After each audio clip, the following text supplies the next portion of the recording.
Good morning, everyone. We're Team B Shanke from National Taiwan University, and today our goal is simple: to help Maxim's Cakes overcome the limitations of a mature market and find new revenue growth opportunities. So let's begin with a quick overview of our presentation flow. We'll first start with the executive summary to give you a high-level view of the problem and our main solution. Maxim's Cakes is Hong Kong's largest bakery chain, yet its growth has slowed because its core consumers are aging and the overall cake market is reaching maturity. As shown here, our analysis purpose is driving Maxim's Cakes to overcome traditional market constraints to boost revenue, and we identified the main challenges with the following analysis. Although 40% of Hong Kong's cake market is driven by young consumers, Maxim's has not fully penetrated this segment. And despite high brand awareness in this segment, its marketing funnel shows a gap. Maxim fails to convert awareness into actual purchase among younger consumers. The root cause lies in the limited product appeal in the ineffective promotions toward the younger generation. So our proposal therefore focuses on two strategic directions, including short-term and long-term.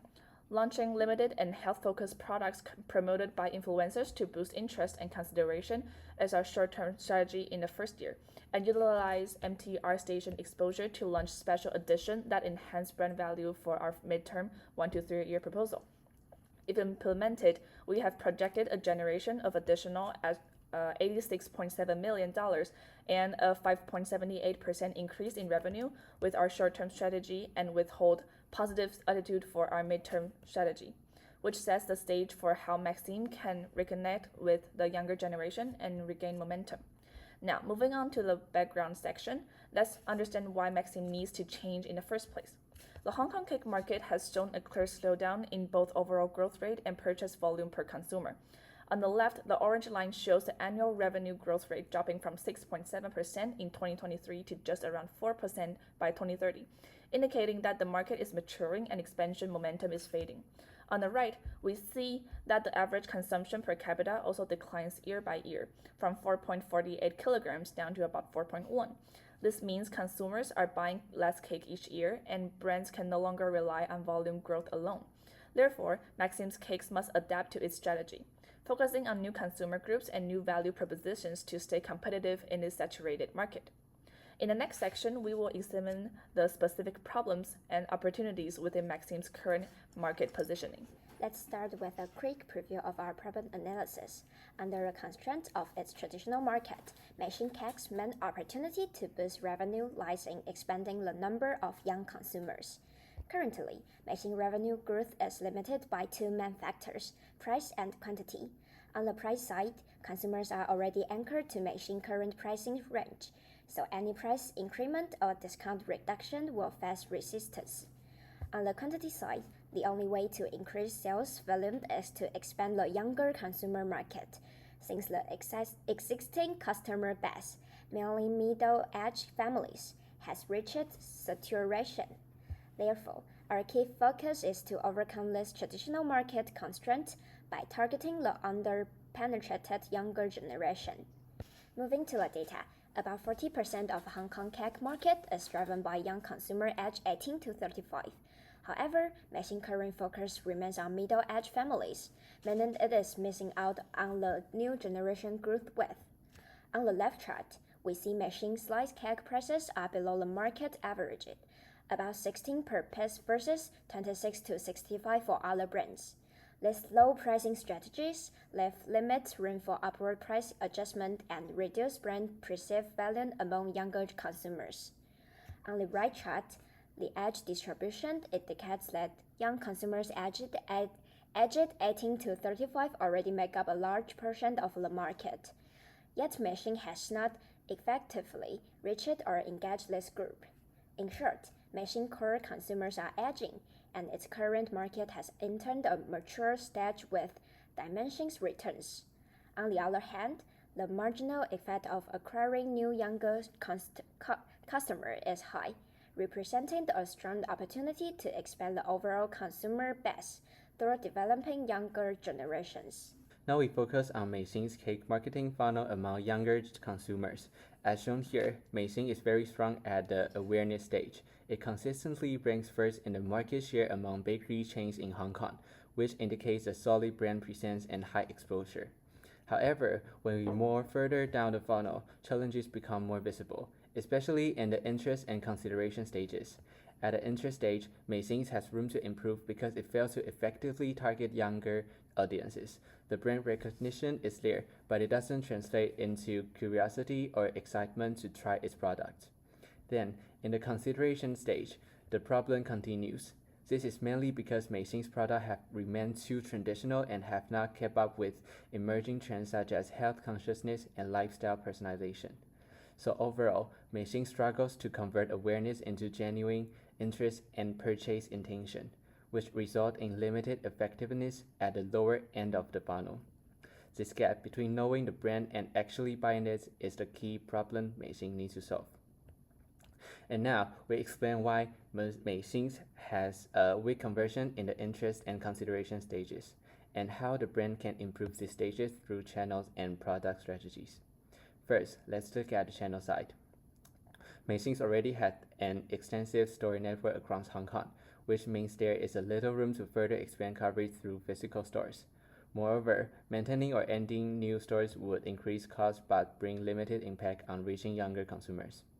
Therefore, the focus should shift toward online engagements, especially on platforms like Instagram that serve as more efficient tools to build interest and encourage consideration. And next, we look at products. Meising Images is still too local and family-oriented. In today's market, trends are shifting toward the concepts such as health consciousness and social value-driven desserts, which means that people care about messages like wellness, gratitude, and self-expression. However, Meising's current lineup doesn't reflect these lifestyle values. In summary, to strengthen conversion at both the interest and consideration stages, Meising needs to optimize its marketing channels by focusing more on digital engagement and refine its product positioning to better align with the values and expectations of younger consumers. Now, moving on to our proposal section. Our core idea is to drive revenue growth and consumer engagement by integrating KOLs as marketing channels and developing new product lines that fit emerging preference in the Hong Kong bakery market.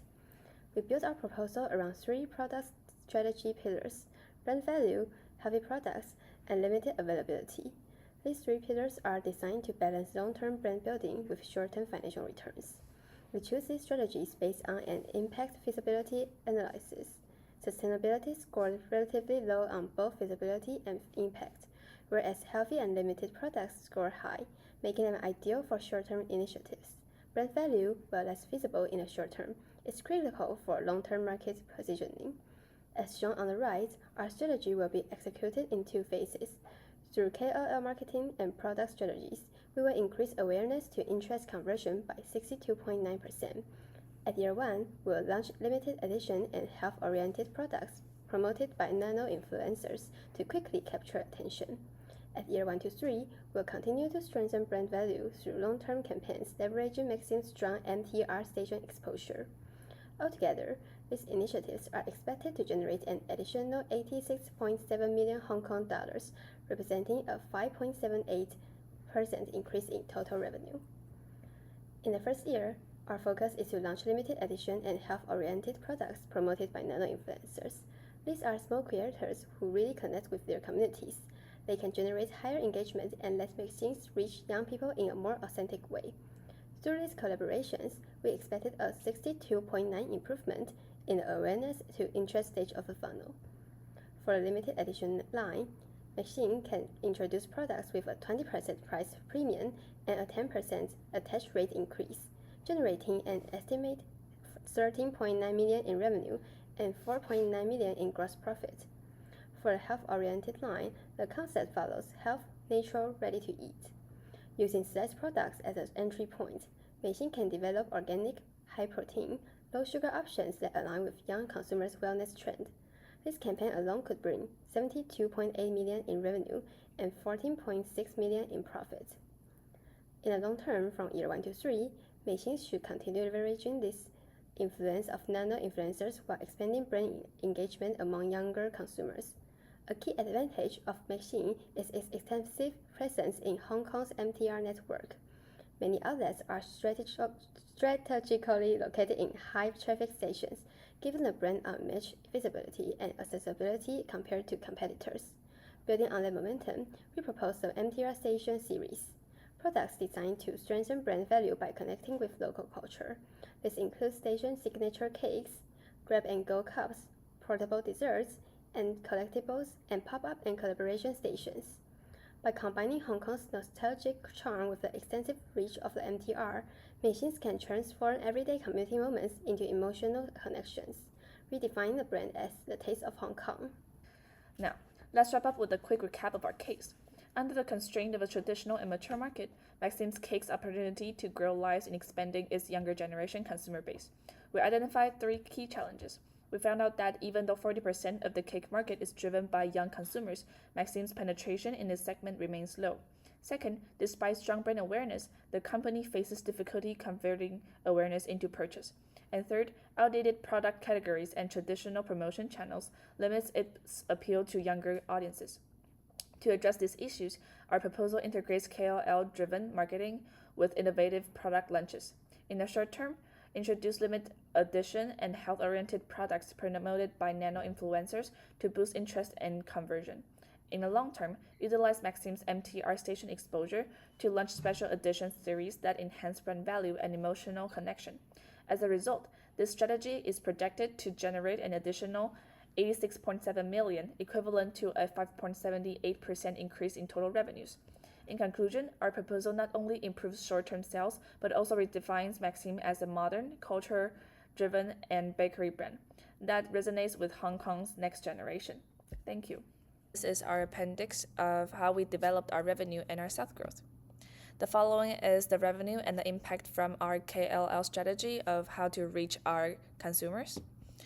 This one is of the product of the limited edition campaign. And this one is for our health-oriented edition of products. Thank you.